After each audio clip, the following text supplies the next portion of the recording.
வணக்கம். உங்ககிட்ட Tamil Nadu ration card இருக்கா? அப்போ இந்த முக்கியமான விஷயத்த கண்டிப்பா தெரிஞ்சுக்கோங்க.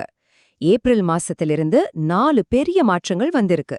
அது என்னென்ன, நாம என்ன செய்யணும்னு ஒன்னொன்னா இப்ப பார்க்கலாம். ரேஷன் கார்டுல புதுசா ஏதோ சேஞ்சஸ் வந்திருக்குன்னு ஒரே பேச்சா இருக்கு இல்லையா? என்னடா இது புதுசான்னு கொஞ்சம் குழப்பமா கூட இருக்கலாம். ஆனா கவலையே வேண்டாம். என்னென்ன மாற்றங்கள் வந்திருக்கு, நம்ம அடுத்து என்ன பண்ணணும்னு எல்லாத்தையும் ரொம்ப சிம்பிளா தெளிவா இப்ப புரிஞ்சுக்கலாமாங்க. மொத்தமா 4 முக்கியமான விஷயங்களை நாம பார்க்க போறோம். முதல்ல 3 மாச ரேஷன் விநியோகம், 2வது கட்டாயமா பண்ண வேண்டிய இகேஒய்சி சரிபார்ப்பு, 3வது புது கார்டுகளோட நிலைமை என்ன, 4வதா ஆன்லைன் சேவைகளை பத்தி. வாங்க ஒவ்வொன்னா பார்க்கலாம்.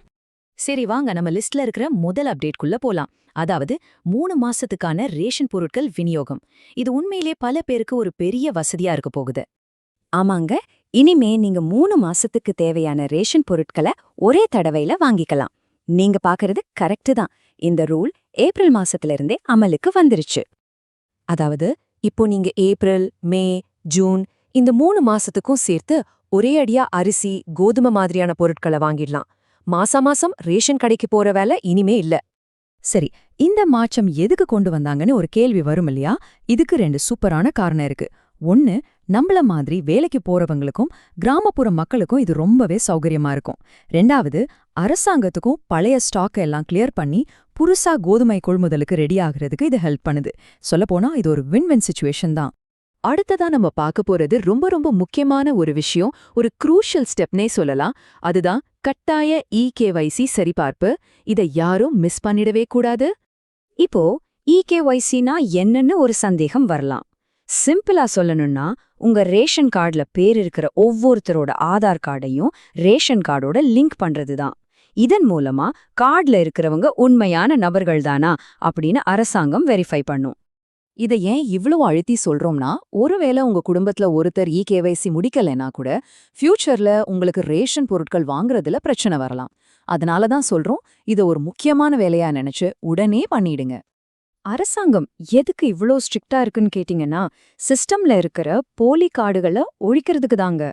இதனால என்ன நன்மைனா, உண்மையிலே தகுதியானவங்களுக்கு, அதாவது உங்களுக்கு கிடைக்க வேண்டிய பொருட்கள் எந்த தடையும் இல்லாம சரியா வந்து சேரும்.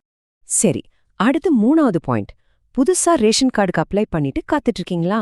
அப்போ இந்த அப்டேட் உங்களுக்காக தான். உங்க அப்ளிகேஷன் இப்போ என்ன நிலைமையில இருக்கு, ஏன் இவ்ளோ டிலே ஆகுதுன்னு நாம இப்போ பார்க்கலாம். இதுக்கு காரணம் ரொம்ப சிம்பிள். இப்போ எலெக்ஷன் நடக்கிறதால தேர்தல் நடத்தை விதிகள் அமல்ல இருக்கு. அதனால புது கார்டு பிரிண்ட் பண்றது, அனுப்புறது மாதிரியான வேலைகளை தற்காலிகமா நிறுத்தி வச்சிருக்காங்க. ஆனா மே 4ஆம் தேதி ரிசல்ட் வந்த உடனேயே இந்த வேலைகள் எல்லாம் மறுபடியும் வேகமா தொடங்கும்னு எதிர்பார்க்கப்படுது. உங்களுக்கு ஒரு ஐடியா கிடைக்கிறதுக்காக சொல்றேன். கோயம்புத்தூர் மாவட்டத்துல மட்டுமே ஒரு மாசத்துக்கு கிட்டத்தட்ட 2000 அப்ளிகேஷன்ஸ் வருதாம். யோசிச்சு பாருங்க எவ்ளோ பெரிய டிமாண்ட் இருக்குன்னு. அப்போ வேலைகள் எல்லாம் நிக்கிறதால இப்போ அப்ளை பண்ணலாமா இல்ல வெயிட் பண்ணலாமான்னு ஒரு கேள்வி வரும். தாராளமா இப்பவே அப்ளை பண்ணுங்க. ஏன்னா ஆன்லைன்ல அப்ளிகேஷன்ஸ் இன்னும் ஆக்செப்ட் பண்ணிட்டு தான் இருக்காங்க. நீங்க இப்போ அப்ளை பண்ணிட்டா கியூல முன்னாடி வந்துருவீங்க. வேலைகள் ஆரம்பிச்சதும் சீனியாரிட்டி படி உங்க அப்ளிகேஷனை தான் முதல்ல ப்ராசஸ் பண்ணுவாங்க. ஓகே, நம்மளோட கடைசி பாயிண்ட்க்கு வந்துட்டோம். ஒருவேளை உங்க கார்டு தொலைஞ்சு போச்சு, இல்லனா அதுல பேர், அட்ரஸ்னு ஏதாச்சும் திருத்தம் பண்ணோம்னா என்ன பண்றது? அதுக்கும் இப்போ ஆன்லைன்லயே சூப்பரான தீர்வுகள் இருக்கு. யோசிச்சு பாருங்க, முன்னெல்லாம் இது மாதிரியான சின்ன விஷயங்களுக்கு கூட நாம கவர்மெண்ட் ஆஃபீஸ்க்கு நடையா நடக்கணும். ஆனா இப்போ அப்படி இல்ல. பேர் மாற்றுறது, டூப்ளிகேட் கார்டுக்கு அப்ளை பண்றதுன்னு எல்லாத்தையும் வீட்ல இருந்தபடியே டிஎன்பிடிஎஸ் வெப்சைட் மூலமா செஞ்சுக்கலாம். புது கார்டு மாதிரி இதுக்கும் எலெக்ஷன் காரணமா அப்ரூவல் கிடைக்க கொஞ்சம் லேட் ஆகலாம். ஆனா பயப்பட தேவையில்ல. எலெக்ஷன் ரிசல்ட் வந்த ஒரு 8லேருந்து 10 நாளுக்குள்ள எல்லா பெண்டிங் அப்ளிகேஷன்ஸையும் பார்த்து முடிச்சிடுவாங்கன்னு சொல்லியிருக்காங்க.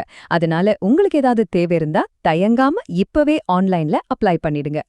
சரி, நாம பேசின எல்லாத்தையும் வேகமா ஒரு ரீகேப் பண்ணிடலாம். 1, 3 மாச ரேஷன் பொருட்களை மொத்தமா வாங்கிக்கோங்க. 2, இகேஒய்சி சரிபார்ப்ப கொஞ்சம் கூட தாமதிக்காம உடனே முடிச்சிடுங்க. 3, புது கார்டு வேணுங்கிறவங்க இப்பவே ஆன்லைன்ல அப்ளை பண்ணுங்க. மே 4ஆம் தேதிக்கு அப்புறம் கார்டு கிடைக்கும். 4, மத்த எந்த ஒரு சேவைக்கும் டிஎன்பிடிஎஸ் வெப்சைட்டை பயன்படுத்துங்க. அவ்வளோதாங்க. மொத்தத்துல பார்த்தா இந்த பொது விநியோக திட்டம் இன்னும் அதிகமா டிஜிட்டல் மயமாயிட்டு வருது. இந்த ஆன்லைன் மாற்றங்கள் எல்லாம் நம்மளோட வாழ்க்கைய உண்மையிலே இன்னும் சுலபமாக்குமா? இத பத்தி நீங்க என்ன நினைக்கிறீங்க? யோசிச்சு பாருங்க.